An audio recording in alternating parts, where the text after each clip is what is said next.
la naturaleza sagrada de la monarquía. Así que, Su Alteza, si coloca el estandarte sobre la cabeza del rey, todo el Reino Unido ha quedado conmocionado después de que el rey Carlos coronara inesperadamente al príncipe Guillermo como nuevo monarca.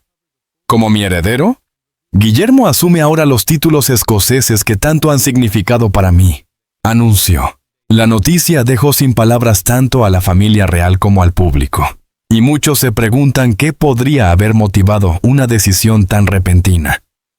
No dejan de circular comentarios sobre lo que pudo ocurrir tras las puertas del palacio. ¿Hubo algún problema grave que lo llevó a apartarse?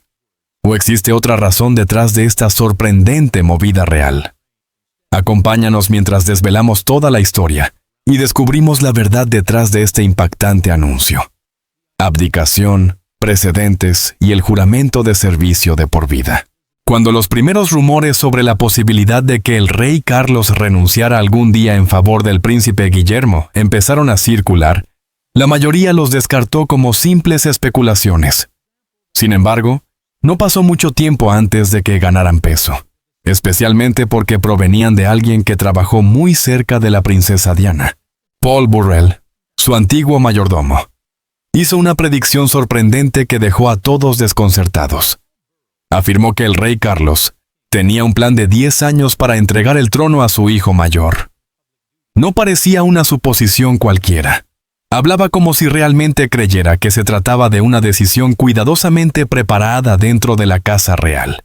Según Burrell, el rey Carlos y la reina Camila nunca tuvieron la intención de reinar toda la vida como lo hizo la difunta reina Isabel II d'Anjou. Al contrario, supuestamente existía un acuerdo tácito según el cual, cuando el rey alcanzara su mitad de los 80 años, daría paso al príncipe Guillermo para que guiara la monarquía hacia una nueva etapa. Al principio, la idea parecía imposible, ya que la imagen de un soberano británico renunciando es casi impensable.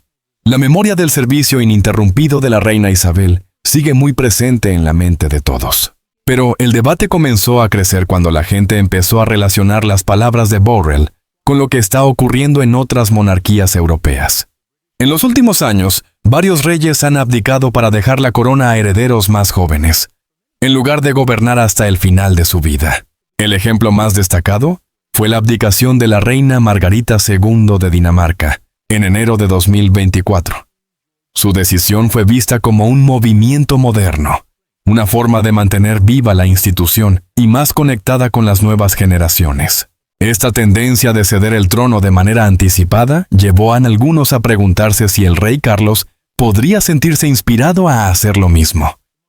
Pero aquí viene lo más interesante. Burrell no solo lo comparó con otros monarcas europeos.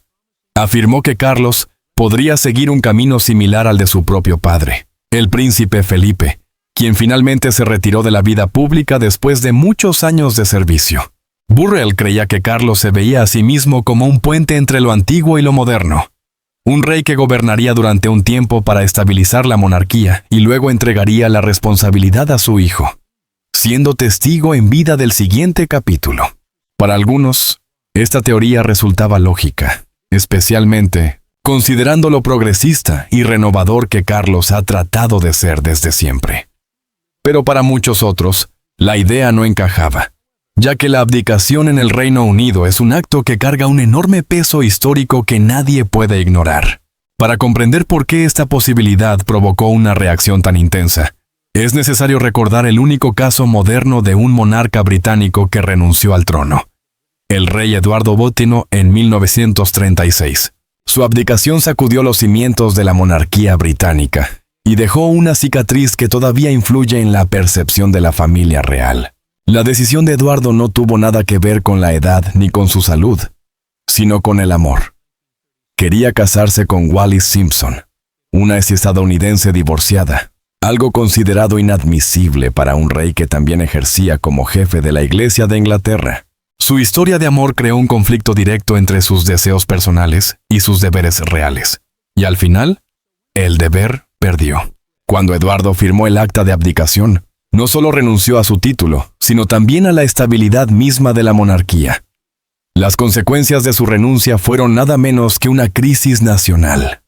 No fue una transición tranquila ni sencilla, porque cada parte del gobierno británico y de la Commonwealth tuvo que aprobar la decisión para que se volviera oficial. Los líderes de los distintos territorios lo percibieron como un auténtico terremoto constitucional, una prueba extrema para la fortaleza y la cohesión de la monarquía. Para muchos ciudadanos de aquella generación, aquel episodio se sintió como una traición. El rey había roto la promesa sagrada de servir durante toda su vida. Ese único gesto creó una desconfianza profunda que la familia real tardó décadas en reparar. Y, en cierto modo, los historiadores coinciden en que la institución sobrevivió gracias al hermano de Eduardo, el rey Jorge VI, quien asumió el trono cuando la monarquía estaba al borde del colapso. Él devolvió la imagen de firmeza, modestia y vocación de servicio que el pueblo necesitaba recuperar. Su reinado restauró la dignidad de la corona y cimentó las bases del extraordinario legado de la reina Isabel II. A raíz de ese capítulo doloroso, la palabra abdicación quedó marcada por la vergüenza y el temor dentro del sistema real británico. Se interpretaba no como un acto de renovación, sino como un fracaso del deber. Con el tiempo, la monarquía reconstruyó su reputación alrededor de un concepto nuevo: el compromiso de servicio de por vida. La reina Isabel encarnó este principio por completo. Desde el día en que, con apenas 21 años, pronunció su famoso discurso prometiendo dedicar toda su vida al servicio de su pueblo, jamás se alejó de esa promesa. Declaro ante todos ustedes que mi vida entera, sea larga o corta, estará dedicada a su servicio y al de nuestra gran familia imperial, a la que todos pertenecemos. Incluso cuando envejeció y sus apariciones públicas disminuyeron, nunca consideró renunciar al título. Esa trayectoria ininterrumpida de dedicación fue una de las razones principales por las que la familia real recuperó tanto respeto a nivel mundial. También se convirtió en el estándar con el que se juzgaría a los futuros monarcas. Por eso, cuando surgieron predicciones como las de Burrell, tocaron una fibra emocional muy profunda. Muchos no solo se preguntaban si Carlos cumpliría un supuesto plan secreto, sino también si sería capaz de igualar el ejemplo dejado por su madre. Su reinado ya era excepcional porque ascendió al trono a una edad en la que la mayoría estaría pensando en retirarse, no en asumir mayores responsabilidades. Sin embargo, el rey siempre ha declarado que su sentido del deber no está condicionado por la comodidad ni por el cansancio. Sus discursos y decisiones han dejado claro que ve el papel de monarca no como un privilegio personal, sino como una responsabilidad vitalicia que exige servicio hasta el final. Al mismo tiempo, la idea moderna de monarquía ha cambiado con los años. Mientras otras familias reales europeas han empezado a tratar la abdicación como un paso natural en la sucesión, la monarquía británica continúa viéndola de forma muy distinta. En el Reino Unido, abdicar no es simplemente entregar la corona. Es una decisión que afecta directamente al corazón de la identidad nacional. Cada aspecto de la Constitución británica se basa en la figura del monarca como símbolo permanente de estabilidad. Alguien que nunca se aparta porque la unidad del país depende de su presencia ininterrumpida. En el caso de Eduardo Tenoa, las lecciones fueron demasiado dolorosas para olvidarse. Su renuncia obligó al Parlamento y a la Commonwealth a replantearse cómo deben convivir el poder y el deber. Algunos países, como Irlanda, comenzaron a reflexionar sobre cómo momentos como aquel podían redefinir su relación constitucional con la corona. El impacto de 1936 no solo transformó la monarquía, sino que también influyó en el camino hacia la independencia de varios antiguos dominios. Por eso, cuando hoy se menciona siquiera la posibilidad de que el rey Carlos abdique, inmediatamente afloran los recuerdos de aquel periodo turbulento. Aún así, el mundo moderno tiene un ritmo completamente distinto. La familia real vive bajo la mirada constante de las redes sociales, del debate público y del escrutinio global. Cada decisión es analizada al detalle, de modo que cuando una predicción como la de Burrell se difunde, no se queda en un simple chisme. Se convierte en un tema de discusión seria. Muchos empiezan a preguntarse si ha llegado el momento de que la monarquía evolucione, o si debe seguir aferrándose a las tradiciones que la han sostenido durante siglos. También es fundamental comprender el papel que juega la idea de legado personal en estos debates. El rey Carlos pasó la mayor parte de su vida preparándose para este puesto. Fue el heredero que más tiempo esperó en la historia británica antes de convertirse en rey. Y su reinado, aunque aún reciente, ya está marcado por sus esfuerzos por modernizar ciertas tradiciones sin perder su esencia. Ha hablado abiertamente de una monarquía más reducida, más eficiente y más cercana a la gente. Para alguien con un compromiso tan profundo con el servicio público, la idea de retirarse después de 10 años parecería contradecir todo lo que ha defendido hasta ahora.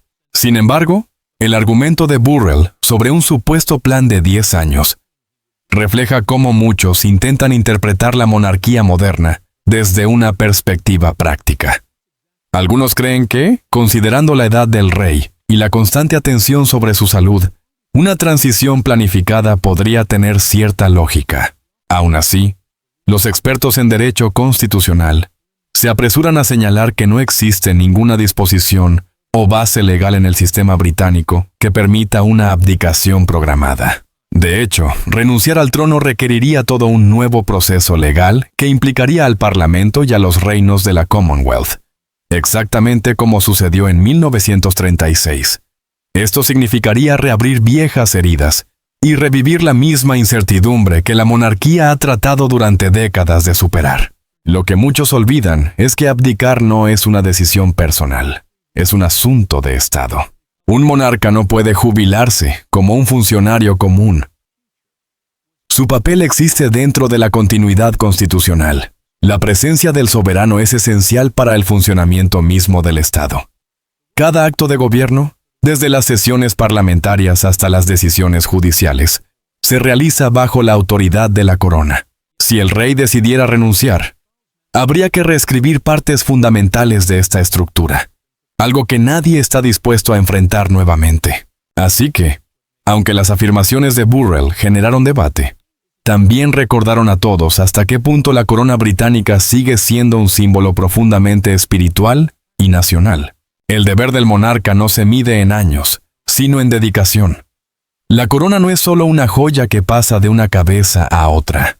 Representa una historia que ha resistido guerras, crisis y siglos de transformación. Cada soberano que la porta carga sobre sí el peso de ese legado. Y para Carlos, esa carga también es una misión personal. Continuar el ejemplo de constancia y servicio desinteresado que caracterizó a su madre. Desde esta perspectiva, el supuesto plan de 10 años parece menos una estrategia real y más una conjetura externa. Y así comienza la verdadera cuestión, la promesa de un rey y su deber más allá del rumor.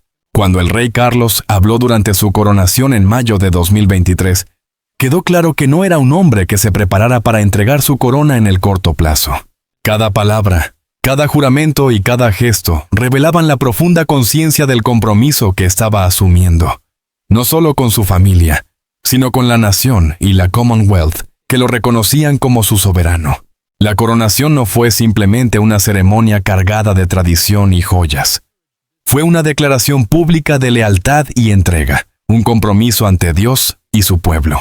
Durante el acto, Carlos juró gobernar a los pueblos del Reino Unido y sus otros reinos conforme a sus leyes y costumbres. También prometió preservar la fe protestante reformada y el papel de la Iglesia de Inglaterra. No eran palabras vacías, eran promesas sagradas. En ese momento, aceptó la misma responsabilidad de por vida que guió a su madre durante 7 décadas. Ese juramento no es algo que se pueda modificar, acortar o abandonar tras una década. Es un voto que dura mientras dure su existencia. Con frecuencia se olvida que la monarquía británica no se basa en decisiones personales, sino en el deber sagrado. Una vez que el monarca pronuncia el juramento de coronación, abdicar significaría ir en contra del fundamento mismo de esa promesa. Por eso, quienes comprenden la profundidad de ese compromiso, sabían que la idea de una abdicación de Carlos no encajaba ni con su carácter ni con el momento histórico. Desde sus primeros discursos como príncipe de Gales, hasta las palabras pronunciadas el día de su coronación, el rey Carlos ha entendido el liderazgo como una forma de servicio. En una ocasión, Declaró que la verdadera libertad se encuentra en servir a los demás, no en buscar la comodidad personal. Esa creencia ha guiado todas las etapas de su vida. Antes de que la corona fuera colocada sobre su cabeza, pronunció una oración privada pidiendo a Dios que le concediera la gracia de encontrar en el servicio la libertad perfecta. Fue uno de los instantes más emotivos de la ceremonia, porque revelaba el tipo de rey que deseaba ser. Uno que gobierna no por sí mismo, sino por el bien de su pueblo. Sus palabras evocaron la fuerza de la reina Isabel, quien también había cimentado su reinado en ese mismo principio. Servicio, no autoservicio. Para la familia real, el deber no es un empleo que termina con la edad. Es una vocación que dura toda la vida. Aquellos que esperaban que el rey insinuara algún tipo de retiro quedaron sin respuesta, no porque él evitara el tema, sino porque sus actos hablaron por sí solos. Siguió cumpliendo con sus deberes públicos, recibiendo visitas de Estado y participando en eventos internacionales, pese a los crecientes rumores sobre el supuesto plan de 10 años. Y finalmente, en la reunión de jefes de gobierno de la Commonwealth, pronunció una frase que pareció disipar toda duda. Puedo asegurarles hoy que, durante todos los años que Dios me conceda, caminaré junto a ustedes y junto a los pueblos de la Commonwealth en cada paso de este camino. Esa línea tenía un peso inmenso. No era una frase casual, sino un mensaje directo que enfrentaba los rumores de abdicación. Durante todos los años que Dios me conceda. El rey dejaba claro que su reinado sería vitalicio, al igual que el de su madre. Su promesa no estaba limitada por un calendario, ni por un plan, sino guiada por la fe y el deber. Los dos pilares que siempre han definido a la corona británica. Cuando se consultó a personas cercanas al entorno real sobre estos rumores, también los rechazaron. Grant Harold, quien había sido mayordomo del entonces príncipe de Gales, fue uno de los primeros en pronunciarse. Aseguró que la abdicación simplemente no forma parte de la naturaleza del rey. Según él, el sentido del deber de Carlos es demasiado profundo. Harold explicó que la visión del monarca refleja la de su madre, una promesa de servir hasta su último aliento. Aunque sus palabras puedan sonar simbólicas, dentro del mundo real, la declaración del rey encierra una verdad de gran peso. El trabajo de un monarca continúa sin importar la edad, y renunciar jamás se considera una opción, salvo en caso de una crisis verdaderamente grave. Sin embargo, la monarquía británica ya se ha preparado desde hace tiempo para esas eventualidades de una manera mucho más inteligente, lo que hace que la abdicación resulte innecesaria, incluso en momentos de enfermedad o envejecimiento. La Constitución británica contempla una figura llamada consejeros de Estado. Este sistema permite que ciertos miembros de alto rango de la familia real actúen en nombre del monarca cuando éste no puede cumplir temporalmente con sus funciones. En la actualidad, esos consejeros incluyen a la reina Camila, el príncipe Guillermo, la princesa Ana y el príncipe Eduardo. Ellos pueden encargarse de asuntos formales, firmar documentos o representar a la corona en eventos oficiales cuando sea necesario. Este mecanismo fue diseñado precisamente para asegurar que la monarquía mantenga su estabilidad sin necesidad de que el soberano renuncie al trono. Esto significa que si el rey Carlos enfrentara algún problema de salud o limitación física, la institución continuaría funcionando con normalidad. La estructura garantiza que el monarca siga siendo el corazón simbólico y constitucional de la nación, incluso cuando otros asumen parte de las responsabilidades. Es una medida discreta pero poderosa, que existe desde hace décadas, y ya fue utilizada en los últimos años de la reina Isabel II. Por eso, cuando la gente escucha rumores sobre abdicación o se pregunta qué ocurriría ahora que el rey enfrenta problemas de salud, la realidad es que la monarquía ya tiene un plan claro que no requiere su renuncia. Su papel como soberano permanece intacto mientras familiares de confianza aseguran la continuidad de las funciones reales. Este sistema es uno de los pilares más sólidos de la Constitución no escrita del Reino Unido, y ha mantenido la estabilidad de la institución durante generaciones. Aún así, por muy firme que sea esta estructura, los rumores vuelven una y otra vez, casi siempre ligados a un solo tema: la edad del rey. A los 76 años, El propio Carlos ha bromeado diciendo que, después de los 70, algunas piezas ya no funcionan tan bien. Aunque la frase pretendía ser humorística, la prensa la aprovechó para avivar las especulaciones sobre su futuro. Algunos la interpretaron como una insinuación de que podría considerar reducir su ritmo o incluso retirarse en los próximos años. Sin embargo, quienes lo conocen bien aseguran que ocurre justo lo contrario. Expertos en temas reales señalan que la energía y la dedicación del rey se mantienen intactas. Pese a su edad, continúa viajando por todo el país, celebrando reuniones y representando al Reino Unido en el escenario internacional. Para él, estos compromisos no son una carga, sino un privilegio. Su agenda diaria está repleta de tareas que agotarían a personas mucho más jóvenes, pero él las asume como oportunidades para servir. Incluso sus comentarios sobre la salud no fueron una señal de retiro, sino una muestra de realismo, una forma de admitir que es humano, consciente de su edad, pero aún dispuesto a dar lo mejor de sí. Por supuesto, no todos están completamente de acuerdo. Algunos comentaristas, como el escritor Phil Dampier, han sugerido que aunque la abdicación parece improbable, podría considerarse únicamente en un caso extremo, si la salud del rey se deteriorara de forma grave. Pero incluso él admite que sería una medida de último recurso, no algo planeado ni esperado. En otras palabras, solo ocurriría si no existiera ninguna otra alternativa. Esa mentalidad demuestra cuán distinta es la monarquía británica respecto a sus equivalentes europeas. En países como los Países Bajos o Dinamarca, abdicar se ha convertido en una tradición moderna, incluso celebrada. Pero en el Reino Unido, la corona se contempla bajo una luz moral y sagrada. La abdicación no se percibe como una elección, sino como una ruptura del orden divino y constitucional. Por eso la historia de Eduardo II sigue resonando con tanta fuerza. Cada rey y reina desde entonces ha comprendido que renunciar no se trata solo de salud o conveniencia personal, sino de romper un vínculo sagrado entre el monarca, Dios y su pueblo. El rey Carlos es plenamente consciente de ese lazo. Durante sus décadas como heredero, observó cómo su madre mantenía su promesa con una devoción inquebrantable. Incluso en los momentos más duros de su reinado, jamás insinuó dar un paso atrás. Ese ejemplo lo marcó profundamente. Le enseñó que el verdadero servicio no se mide por la comodidad, sino por la resistencia. Y en cada discurso y gesto desde su ascenso al trono, Carlos ha demostrado que pretende seguir esa misma filosofía. Pero lo más interesante de todo esto está aún por contarse. Permanece atento, porque a continuación exploraremos cómo el rey Carlos III navega entre los desafíos personales y las exigencias de un reinado moderno. Cuando el monarca ascendió al trono, el mundo entero lo observaba con atención.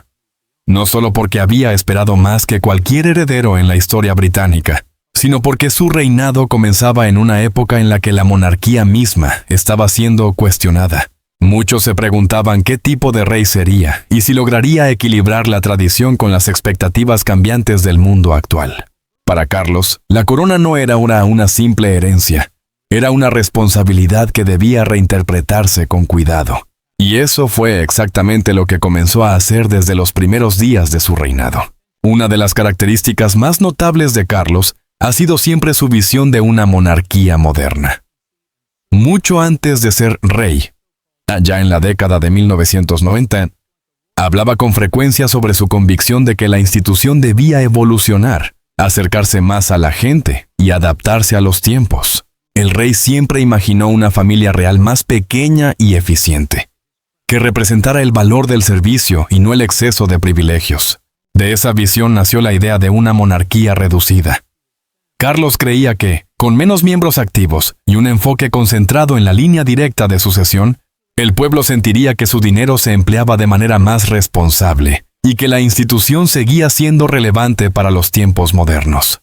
Pero cuando finalmente subió al trono, ese plan comenzó a tomar forma en circunstancias inesperadas.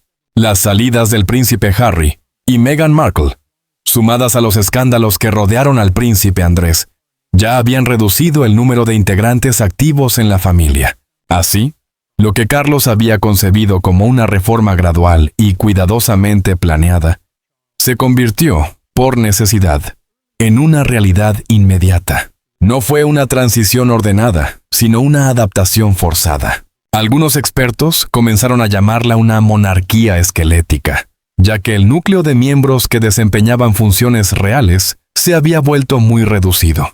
Aún así, Carlos no se dejó llevar por el pánico. Vio en aquella situación una oportunidad, un momento para poner a prueba la resiliencia de la institución y redefinir su imagen. Su prioridad se centró en la eficiencia y la transparencia. Dejó claro que cada compromiso real, cada aparición pública debía tener un propósito auténtico y un impacto positivo. Cuando, poco después de su ascenso, nombró al príncipe Guillermo y a la princesa Catalina como príncipes de Gales, fue un gesto profundamente simbólico. Una señal de que el futuro de la monarquía ya se estaba preparando. No se trataba de eliminar la tradición, sino de adaptarla. Esta estructura más reducida, sin embargo, trajo consigo sus propios desafíos. Con menos miembros senior disponibles, la carga de trabajo aumentó para los que permanecían. La reina Camila, la princesa Ana y el príncipe Guillermo asumieron un número creciente de responsabilidades. Cada aparición pública cobraba más importancia porque los ojos del mundo estaban enfocados en un grupo más pequeño. A pesar de esa presión, Carlos logró mantener la estabilidad. Representó la continuidad, al tiempo que modernizaba silenciosamente los engranajes internos de la monarquía. Y en cierto modo, todo esto no era nuevo para él. El rey llevaba preparándose toda su vida para liderar con propósito. Décadas antes de que la corona reposara sobre su cabeza, ya se había comprometido profundamente con causas que afectaban a la gente común. Eso es lo que hace que su historia sea distinta de la de otros monarcas. Su reinado no se basa en transformaciones súbitas, sino en una trayectoria constante de servicio y convicción. Mucho antes de convertirse en rey, fundó una de las organizaciones benéficas más influyentes del Reino Unido, The Prince's Trust, hoy conocida como The King's Trust. Comenzó humildemente en 1976, utilizando su indemnización de la Marina, apenas 7.400 libras, con un objetivo tan simple como poderoso: ayudar a los jóvenes sin empleo, sin vivienda o sin rumbo. Quería ofrecerles esperanza y oportunidades que la sociedad les negaba. Con los años, aquella pequeña iniciativa creció hasta convertirse en un pilar social. Hoy, The King's Trust ha transformado la vida de más de 1 millón de jóvenes en todo el Reino Unido. Proporciona formación, tutorías y apoyo financiero a quienes desean iniciar un negocio o adquirir nuevas competencias. De allí han surgido miles de historias de éxito. Emprendedores, artistas y profesionales que alguna vez creyeron no tener futuro. Carlos siempre sostuvo que todo ser humano tiene potencial. Lo único que necesita es orientación y una oportunidad para brillar. Pero su visión no se detuvo en las fronteras británicas. Con el tiempo, la organización se expandió internacionalmente y ahora cuenta con sedes en más de 20 países. Se ha convertido en un símbolo de cómo la compasión y el liderazgo pueden generar un cambio duradero. Y cuando en 2024 se rebautizó oficialmente como The King's Trust, no fue solo un cambio de nombre. Fue la continuidad de una misión que había comenzado casi 50 años antes. Esa misma vocación se refleja en su otra gran pasión: el medio ambiente. Mucho antes de que términos como cambio climático o sostenibilidad se volvieran parte del lenguaje cotidiano, Carlos ya advertía sobre los peligros de la contaminación, la deforestación y el consumo excesivo. En su momento, muchos se burlaron de él por hablar con las plantas o por promover la agricultura orgánica. Pero el tiempo demostró que estaba adelantado a su época. Hoy, como monarca, se ha ganado el apodo de el Rey de la Sostenibilidad. Y ese título le sienta a la perfección. Su reinado ha subrayado la urgencia de proteger la naturaleza y construir un futuro ecológico.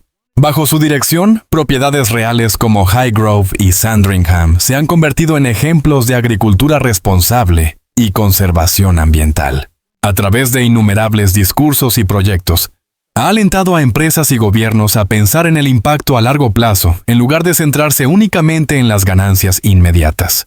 Sin embargo, incluso con todos estos logros, El reinado de Carlos no ha estado exento de desafíos. Su salud se ha convertido recientemente en motivo de preocupación pública, especialmente después del diagnóstico de cáncer. A pesar de ello, el rey ha demostrado una fortaleza y una determinación admirables. Sigue cumpliendo con sus compromisos cuando su estado se lo permite, y cuando no, confía en el apoyo de sus allegados más leales, como la reina Camila y el príncipe Guillermo. Detrás de todo esto se encuentra, una vez más, el sistema de consejeros de Estado, que permite a determinados miembros de la familia real asumir funciones en nombre del monarca si éste está enfermo o de viaje. Gracias a esta estructura, la continuidad institucional está garantizada sin necesidad de recurrir a la abdicación ni a medidas drásticas.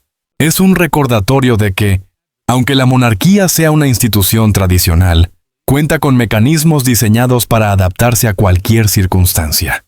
A través de todos estos ajustes, el rey Carlos ha mostrado una cualidad constante: la perseverancia. Su vida siempre ha sido un ejemplo de paciencia, constancia y preparación, y su reinado refleja esa misma serenidad. No busca la popularidad ni los cambios espectaculares, sino el equilibrio y la sostenibilidad, tanto en sus causas como en la institución que dirige. En público, suele hablar de servicio. En privado, quienes lo conocen bien aseguran que su sentido del deber es aún más profundo. El rey ve su posición no como un privilegio, sino como una vocación. Y aunque algunos especulen sobre una posible abdicación o un retiro anticipado, sus actos demuestran lo contrario. Está construyendo el futuro. Para su hijo Guillermo, para sus nietos y para la institución que ha dado forma a la identidad británica durante más de 1000 años. Lo que hace que su reinado sea especialmente interesante es lo personal que resulta. A diferencia de monarcas anteriores, que mantenían una estricta distancia con el pueblo, Carlos muestra con frecuencia su lado más humano. Habla con franqueza sobre el paso del tiempo, se ríe de sus propios defectos y se expresa con una calidez genuina hacia quienes conoce. Esa autenticidad le ha permitido conectar con una generación que no respeta la autoridad por tradición, sino por sinceridad. También es lo que diferencia profundamente su historia de la de su madre. La reina Isabel II reinó desde el deber y la tradición. Carlos honra ese legado, pero lo hace a su manera, mediante el diálogo, la empatía y la inclusión. Entiende que la supervivencia de la monarquía en el mundo moderno depende de su capacidad para mantenerse relevante, y trabaja incansablemente para que no sea solo un vestigio del pasado, sino también una voz activa en la construcción del futuro. No obstante, la modernización conlleva riesgos. Cada reforma desafía siglos de costumbre, y no todos reciben bien el cambio. Algunos tradicionalistas temen que, al reducir la estructura de la familia real, el rey debilite su presencia ceremonial. Otros, en cambio, sostienen que hace exactamente lo necesario: poner el foco en el propósito, no en el espectáculo. Y ese debate probablemente continuará a medida que avance su reinado, especialmente cuando los miembros más jóvenes de la familia asuman roles más visibles. Sin embargo, mientras Carlos sigue remodelando la monarquía, una pregunta flota en el aire: ¿cómo encaja su visión con la de quien algún día heredará la corona? Colaboración y diferencias entre padre e hijo. La relación entre el rey Carlos III y el príncipe Guillermo siempre ha despertado gran atención pública, pero nunca tanto como ahora. Durante años, ambos fueron vistos como figuras opuestas. Carlos, el militante de toda la vida, apasionado por sus convicciones personales. Guillermo, el hombre prudente y reservado, moldeado por un mundo mucho más digital, mediático y transparente que el que conoció su padre.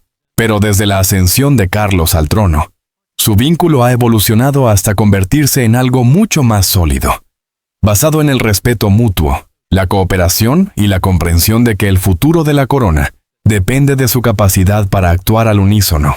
Personas cercanas al palacio aseguran que su relación se ha fortalecido profundamente desde la proclamación del rey. Tras décadas de diferencias en estilo, hoy padre e hijo operan casi como un solo equipo. Carlos, la fuerza de la continuidad. Guillermo, el arquitecto del futuro moderno. Un asistente real llegó a describir al príncipe como el lugarteniente de confianza de su padre. Alguien que no solo representa la siguiente generación, sino que también sirve de puente entre las anteriores y las futuras. Esa alianza se ha hecho especialmente visible en su labor pública. Juntos, han redefinido la manera en que la monarquía aborda los grandes temas globales, especialmente aquellos relacionados con el medio ambiente, la juventud y el cambio social. En muchos aspectos, Guillermo no solo ha heredado la posición de su padre en la línea de sucesión, sino también su pasión por las causas que trascienden los muros del palacio. Esa coincidencia de valores ha creado una de las visiones más unificadas de la monarquía británica en tiempos recientes. Durante décadas, Carlos fue conocido como el príncipe activista, mucho antes de que se pusiera de moda hablar de sostenibilidad o responsabilidad ecológica. Él defendía con fervor la protección ambiental, la arquitectura responsable y la agricultura sostenible. A menudo fue criticado por su franqueza e incluso acusado de entrometerse en asuntos políticos. Sus cartas a ministros del gobierno, conocidas más tarde como los Black Spider Memos, debido a su característica caligrafía, expresaban inquietudes personales sobre temas que iban desde la agricultura hasta la vivienda. Los críticos lo llamaban interferencia. Él lo consideraba un deber moral. Sin embargo, cuando en un documental de la BBC le preguntaron si mantendría esa postura al convertirse en rey, su respuesta fue inmediata y contundente. No, por supuesto que no. No soy tan estúpido. Sé perfectamente que ser soberano es un ejercicio completamente diferente. Aquellas palabras marcaron un punto de inflexión. Fue el momento en que Carlos reconoció públicamente que el papel del monarca exige neutralidad. Y con ello, realizó una transición silenciosa pero significativa. El paso del príncipe activista al rey estadista. Aquella antorcha que Carlos dejó en alto fue recogida nada menos que por su hijo. El ascenso del príncipe Guillermo como figura pública se ha definido más por la acción que por las palabras. Ha sabido canalizar la pasión de su padre por el cambio en iniciativas sólidas y perfectamente adaptadas al mundo contemporáneo. Un claro ejemplo de ello es el premio Earthshot, lanzado en 2020, un galardón internacional destinado a encontrar y financiar soluciones innovadoras a los grandes desafíos medioambientales del planeta. Donde Carlos impulsaba el cambio a través de discursos, escritos y campañas personales, Guillermo lo hace mediante alianzas, tecnología y colaboración global. El método ha cambiado, pero el mensaje es el mismo. El planeta necesita protección y el liderazgo debe dar el ejemplo. Esa misma determinación compartida se refleja también en el trabajo nacional del heredero. Su iniciativa Homewards, por ejemplo, aborda de manera directa el problema de la falta de vivienda, una causa profundamente ligada tanto a él como a su padre. Durante décadas, Carlos centró buena parte de su labor benéfica, a través de The King's Trust, en ofrecer oportunidades a los jóvenes en situación de desventaja. La campaña de Guillermo continúa ese legado, pero lo adapta a una nueva generación, combinando compasión con estrategia e innovación. Todo ello refleja la forma en que el príncipe ve la monarquía, no como un símbolo intocable, sino como una institución viva que debe liderar con el ejemplo. Una familia real que inspira no por su distancia, sino por su compromiso tangible con los problemas reales del mundo moderno. Así que la gran pregunta persiste. ¿Crees que el rey Carlos renunciaría algún día realmente en favor del príncipe Guillermo? ¿O su sentido del deber es demasiado profundo para permitirlo?